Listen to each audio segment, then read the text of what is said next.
How could I have forgotten? The system wants me to live. It wants me strong. Throughout heaven and earth, I alone am the honored one. The epitome of underdogs, going from the world's weakest hunter to arguably the strongest, and a born prodigal sorcerer with so much talent that he cannot even be touched by his adversaries. Both arguably amongst the strongest entities within their respective verses, coming from the world of anime, with both characters becoming rock stars within the anime fandom due to their meteoric rise. With both characters being at the peak of anime character popularity within recent memory, possessing some of the most versatile arsenals in all of anime, many wonder who would actually win in a battle between these two. So in today's video, we will be determining who would win between the greatest aura farmer of today versus the greatest aura farmer of yesterday. Note that to make this matchup as interesting as possible, we will be using the strongest version of Gojo, an anime-only Jin-Woo, as many haven't read the entire solo leveling manga, as well as the fact that this makes the matchup much more interesting, with both combatants being more comparable in power using these two specific versions. Now with all that being said, let's get straight into it. So let's first start out by taking a look at Gojo Satoru. Gojo was born a prodigy, having unrivaled power from a very young age, being considered the single strongest sorcerer of his era. Gojo, being born into the legendary Satoru clan, inherited the famous Six Eyes, which grants him the ability to efficiently and precisely observe the cursed energy of others, and even observe those that don't have any, such as when he noticed Toji Fushiguro as a child due to his lack of cursed energy. Due to this, he is also, as a byproduct, very intelligent, being able to understand the cursed techniques of his adversaries very quickly. Additionally, after his near-death experience at the hands of Toji, he gains the ability to heal from lethal damage with reverse curse technique. Aside from this, he has the ability to achieve long distance teleportation, can repel attacks, and possesses the infinite void domain expansion, which when achieved, causes those caught in it to receive an infinite amount of neurological information until eventually their brain overloads and causes them to go into a catatonic state. However, his most known and arguably most useful ability in battle has to do with distance manipulation. His limitless technique allows him to manipulate the amount of distance between him and his opponent, essentially creating infinite distance, making him essentially untouchable, with this ability displaying the mathematical calculus concept known as infinite convergence, which is a phenomenon of no matter how many times you divide a number, it will infinitesimally continue to divide into a smaller number, never actually reaching zero, hence infinite. With all these abilities at his fingertips, he was mostly untouched throughout his entire career as a sorcerer. He possesses AP that is around small to mid-sized city level, as evident by the destruction he and Sukuna caused during their final battle, with speeds easily reaching hypersonic, with even significantly weaker characters such as Nioa Zenin having speeds beyond subsonic, hence supersonic, being multiple times beyond Mach 1. Gojo is seen, rightfully so, as an untouchable god by most in the JJK world, with him having the abilities and feats to prove it. He's also seen as a benchmark and standard for what an all-powerful sorcerer is, being able to achieve victories most can only dream of. With even the strongest of sorcerers and cursed spirits alike trembling before his presence, it is safe to say that his title of the strongest sorcerer of today certainly befits him. Now with all that being said, with the kind of character a combatant is being important to a general versus matchup, let's take a look at the psychological profile of Gojo Satoru.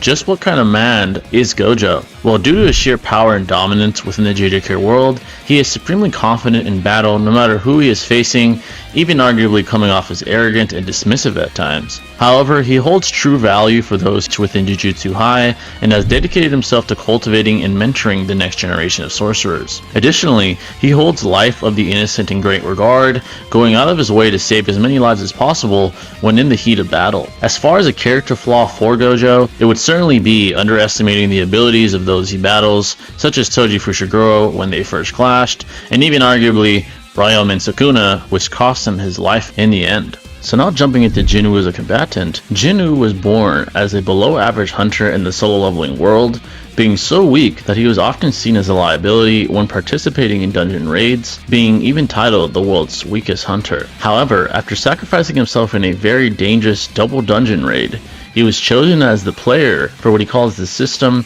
which essentially gave greater power and ability to him over time as he began to test himself and defeat greater and greater magic beasts and adversaries. Eventually, he became arguably the strongest and greatest hunter in the solo leveling world, even saving it.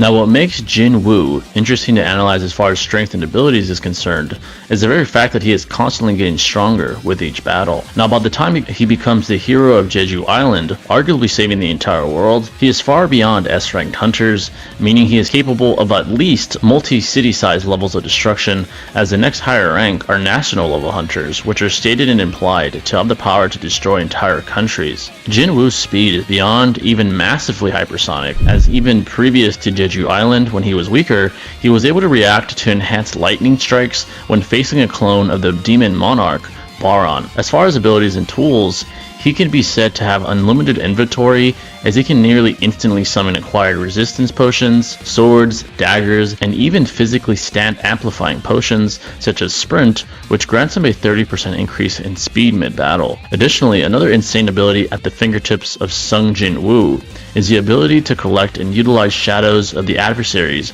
he has defeated over his journey, with him at this point being able to summon over 100 shadows, with several of them being A and even S ranked, just making him that much more of a challenge to go up against. So just what kind of man is Jin-Woo? Well, to now take a look at his psychological profile, unlike Gojo, Jin-Woo wasn't born all powerful, having to resort to his resolve and conviction to get by in life, with his sole purpose in life being to provide for his sick mother and family. His strong will and resolve is what led to him being chosen as the player for the system that helped him become the strongest. What's also an interesting observation of note is that not only did he become more powerful, but more confident and cold. As he became stronger, he began to become more fierce, going from prey to apex predator. Now, when it comes to a character flaw or weakness that Jin-Woo has, it would certainly be allowing his pride to put him in disadvantageous positions, often fighting far stronger opponents in the hopes of gaining greater strength, which killed him when in the double dungeon raid, and has had him on the verge of death multiple times after that as well. So with all that being said, who would win? Well, it all comes down to two main factors: how Jin-Woo is able to deal with Gojo's Limitless, and the stamina of both combatants. With the system at Jin-Woo's fingertips, it is very plausible that it grants him a potion or ability that allows him to nullify the Limitless technique of Gojo, as we've seen the system help Jin-Woo in similar ways, at times, when facing more challenging opponents.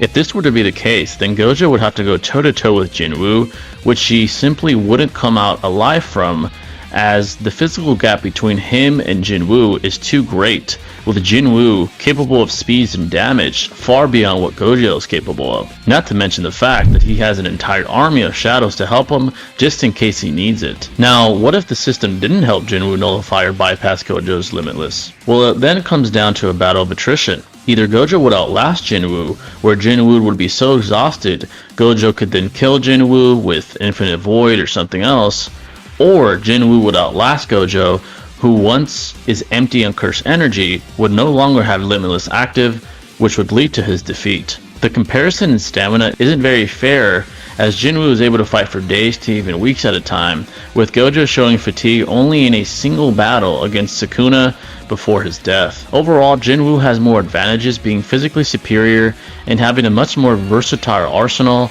and truth be told, without Limitless, Gojo would be at Jin-Woo's mercy quite quickly.